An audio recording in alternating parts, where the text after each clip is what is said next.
अस्सलाम वालेकुम। Great depression के बारे में आज बात करेंगे। ग्रेट डिप्रेशन एक तरह से इकोनॉमिक डिप्रेशन होता है जो कि अमेरिका से शुरू होता है और वो आहिस्ता-आहिस्ता पूरी दुनिया के अंदर फैलता जाता है। ब्लैक ट्यूसडे के अंदर स्टॉक मार्केट क्रैश कर जाती है और स्टॉक मार्केट के क्रैश करने की वजह से जो अमेरिकन इकोनॉमी जो है वो पूरी की पूरी बैठ जाती है। जीडीपी जो होता है ग्लोबल जीडीपी वो 15% डाउन हो चुका होता है। अमेरिका के अंदर 23% तक अनएम्प्लॉयमेंट पहुंच जाती है और अमेरिकन जो 1929 के अंदर प्रोड्यूस कर रहे थे 1933 तक उसका हाफ प्रोड्यूस कर रहे होते हैं। तो ये इस हद तक शदीद एक ग्लोबल डिप्रेशन होता है और इसकी ख़ास बात ये एक किस्म का एक बेंचमार्क बन चुका हुआ है कि जब भी कभी भी किसी भी किस्म का इकोनॉमिक रिसेशन आता है हम उसको हमेशा ग्रेट डिप्रेशन से कंपेयर करते हैं। अभी रिसेंटली कोरोना वायरस के दौरान जो एक इकोनॉमिक ग्रोथ जो कम हुई है इसके अंदर हमने हमेशा इसको कंपेयर किया ग्रेट डिप्रेशन से। तो ये इस हद तक सिवियर था। इंसानी तारीख के अंदर कभी भी इस किस्म का एक इकोनॉमिक डाउनफॉल नहीं आया। इनफैक्ट 2008 के अंदर इकोनॉमिक रिसेशन आया था उसको भी हमने ग्रेट डिप्रेशन से कंपेयर करना शुरू कर दिया था। लेकिन ये एक ओवरनाइट इवेंट नहीं था।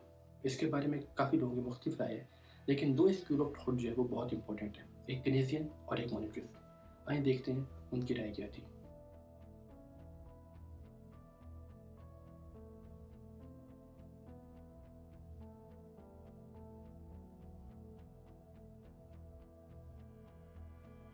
कॉजिंग ऑफ ग्रेट डिप्रेशन में 2 बहुत बड़े स्कूल ऑफ थॉट हैं, एक तरफ केनेसियन है और एक तरफ मॉनेटरिस्ट है।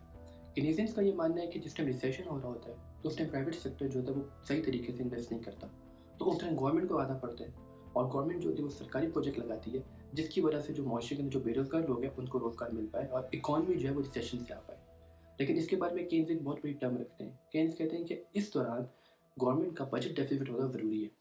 तो गवर्नमेंट को उस टाइम बजट के डेफिसिट की इतनी परवाह नहीं करनी चाहिए जितनी उस टाइम उसको इकॉनमी को रिसेशन से निकालने की करनी चाहिए। और केन्स के मुताबिक ये सबसे बड़ी गलती थी उस टाइम अमेरिकी सदर एफडीआई की। वो कहते हैं कि एफडीआई ने बजट बैलेंस करने के पीछे लगे रहे। उन्होंने कुछ सरकारी प्रोजेक्ट शुरू ज़रूर किए अपने न्यू डील के अंदर, लेकिन वो इतने हद तक नहीं थे कि जिससे इकॉनमी रिसेशन से बाहर आ सकती। तब भी इकॉनमी को ज़्यादा टाइम लगा और केन्स के मुताबिक इसी वजह से वर्ल्ड वॉर 2 तक अमेरिकी इकॉनमी जो थी वो रिसेशन के अंदर ही रही।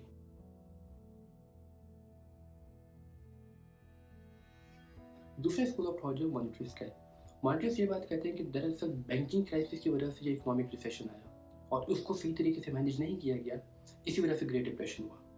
होता ये है कि ग्रेट डिप्रेशन के अंदर 1/3 जो अमेरिकन बैंक है वो फेल हो जाते हैं। तो मॉनेटरिस्ट के मुताबिक ये जो बैंकिंग क्राइसिस होता है, इस बैंकिंग क्राइसिस के अंदर जो शेयर होल्डर की जो वेल्थ होती है, जिनकी दौलत होती है वो कम हो जाती है और मॉनेटरी कॉन्ट्रैक्शन जो होती है वो 35% इंक्रीज कर जाती है।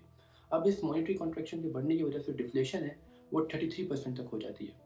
तो मिल्टन फ्रीडमैन ये बात कहते हैं कि उस टाइम बैंकों को चाहिए ये था कि इंटरेस्ट रेट को कम करते, पैसा डालते मीशत के अंदर जिससे मीशत जो थी वो ग्रोथ सकती थी। लेकिन बैंकों ने ऐसा काम नहीं किया, तो जिसकी वजह से छोटा सा रिसेशन मिल्टन फ्रीडमैन इसको कहते हैं ये इतना बड़ा बन गया। और इसको इनफैक्ट जो फेड के जो उस टाइम पे हेड थे बर्नबॉर्नर के, उन्होंने इस बात को ओन किया। उन्होंने कहा कि मैं एज अ फेड रिप्रेजेंटेटिव इस बात को ओन करता हूँ कि हमने गलती की उस टाइम पे, लेकिन थैंक यू मिल्टन फ्रीडमैन का शुक्रिया कि मिल्टन फ्रीडमैन ने हमें एक रास्ता दिया। उसके बाद हम कभी भी इस किस्म के इकोनॉमिक डिप्रेशन के अंदर कभी नहीं जाएंगे। तो ओवरऑल वर्ल्ड के अंदर ग्रेट डिप्रेशन का जो एक मेजर कॉज है वो बैंकिंग क्राइसिस को समझा जाता है।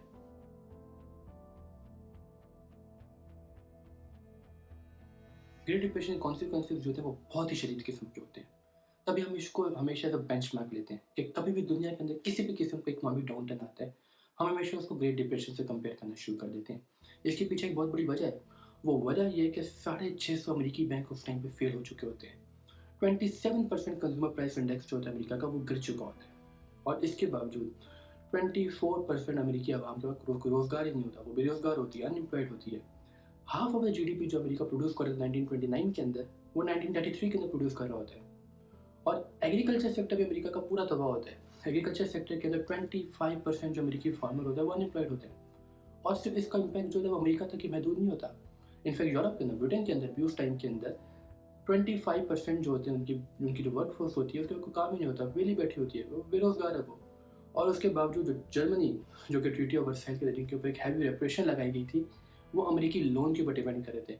तो जब उनको भी अमेरिकी लोन नहीं मिलता था तो उनके अंदर भी रिजेंटमेंट पैदा होना शुरू हो गई थी। तो ओवरऑल पूरी दुनिया के अंदर इसका एक मेजर किस्म का इम्पैक्ट पड़ा था।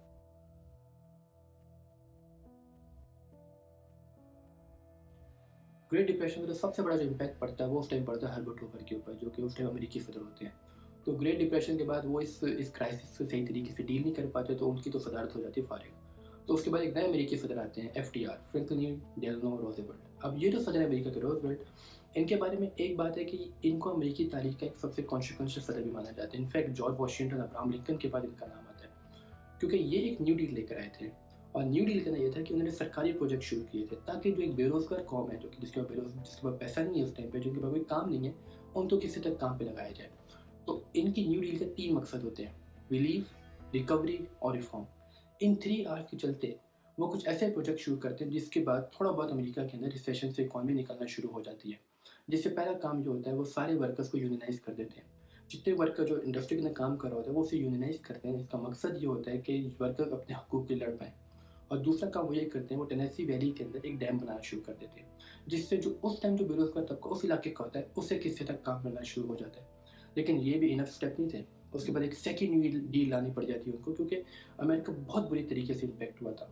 अब उस न्यू सेकंड डील के 2 बहुत बड़े ऑब्जेक्टिव थे। एक पहला था, उन्होंने सोशल सिक्योरिटी एक्ट बनाया। सोशल सिक्योरिटी एक्ट के अंदर ये था कि जिससे तो जो जो बंदा अमेरिकी बंदा काम करता है, उसका थोड़ा-सा पैसा जो होगा वो सरकार अपने पास लेगी और उस फंड के अंदर डालेगी, ताकि कल को वो बंदा रिटायर हो तो उसे पैसा दिया जा सके। दूसरा काम उन्होंने वर्कर्स अनएम्प्लॉयमेंट का शुरू किया था कि जिन लोगों के पास इस टाइम काम नहीं है, उनको सरकार पैसा देगी जब तक उन्हें काम नहीं मिलता, ताकि उनका जो मामलात ज़िंदगी हैं, वो सही तरीके से गुज़र सके। लेकिन ये कोई इतने बड़े प्रोजेक्ट्स नहीं थे और ना ही इनसे कोई इतना बड़ा फ़ायदा हुआ। तब भी अमेरिकन इकॉनमी जो थी वो 1939 के अंदर इस हद तक ग्रो नहीं कर पाई और वो रिसेशन से नहीं निकल पाई। तभी केन्स ने इसके बारे में सबसे बड़ा क्रिटिसिज्म किया था कि वो बजट बैलेंस करने के पीछे लगा रहा वो आदमी। उसने पूरी तरीके से इकॉनमी को ठीक नहीं किया, जिसकी वजह से इसका जो इम्पैक्ट था वो वर्ल्ड वॉर 2 तक महसूस हुआ।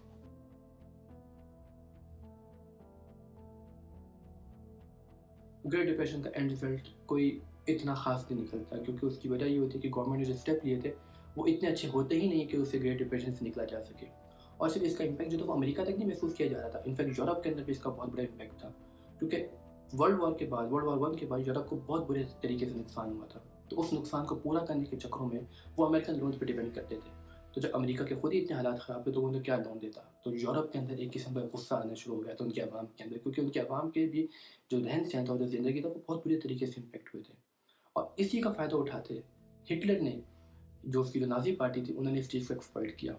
ट्रीटी ऑफ वर्साइल जो कि उनके ऊपर लगाई गई थी, जो कि उन पर थोपी गई थी वर्ल्ड वॉर 1 के बाद, जो उन्हें रिपरेशन पे करने थे, उसके लिए वो अमेरिकन लोन पे डिपेंड करते थे। तो जब अमेरिका से पैसा ही नहीं आ रहा तो वो लोन किस तरीके से देते? तो इस तरीके से एक यूरोप के अंदर गुस्सा पैदा आ गया था, तो जिससे नाज़ी पार्टी यूरोप के अंदर मजबूत हुई और उसको इक़्तिदार मिला। और जब नाज़ी पार्टी को इक़्तिदार मिला तो उसके बाद एक वर्ल्ड वॉर 2 शुरू हुआ, जिसने एक बार फिर यूरोप को एक बार फिर एक तरीके से अपनी जंग के अंदर ले लिया और अपनी आग के अंदर ले लिया, और जिससे बहुत मज़ीद नुकसान हुआ। और तो इसके बारे में कुछ इकोनॉमिस्ट और कुछ हिस्टोरियंस के बहुत एक बड़ी पायदार बात करते हैं। वो ये कहते हैं कि एक क्राइसिस से निकलने के लिए दूसरे क्राइसिस को आना पड़ा। बाकी ग्रेट डिप्रेशन से निकलने के लिए वर्ल्ड वॉर 2 आई, और वर्ल्ड वॉर 2 के बाद जो हुआ वो बेइंसानी तारीख ने देखा। बहुत शुक्रिया।